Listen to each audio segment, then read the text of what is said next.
Սելյայնակիցներ բովանդակայինին բովանդակության ժամանակ ձևին եմ ուզում անդրադառնալ։ Ընդհանրապես այս պրակտիկային կարևորագույն օրենսդրական նախաձեռնությունները բերվում են հապշտապ, առանց պատշաճ հանրային քննարկման, առանց բոլոր շահագրգիռ կողմերի թեր և դեմ կարծիքները լսելու։ Սա ինձ շատ հիշեցնում է Նիկոլ Փաշինյանի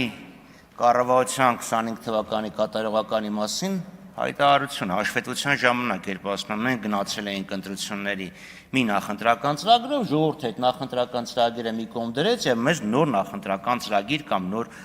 հանձնարարականներ տվեց։ Այդ ոնց եղավ, ոչ ոք չգիտի։ Ոնց եղավ 21 թվականին այս կողմ դրեցին, ուրիշ բան տվեցին։ Հիմա նույնն է, քննարկման ժամանակ առաջացել է հանրային պահանջ։ Այդ հանրային պահանջը, ով ասեց, որ հանրային պահանջ է։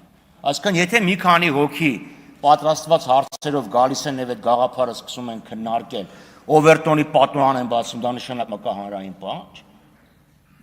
Քննարկում ա եղել պատգամավորների մասնակցությամբ, հա, պատգամավորների մասնակցությունը լավ է,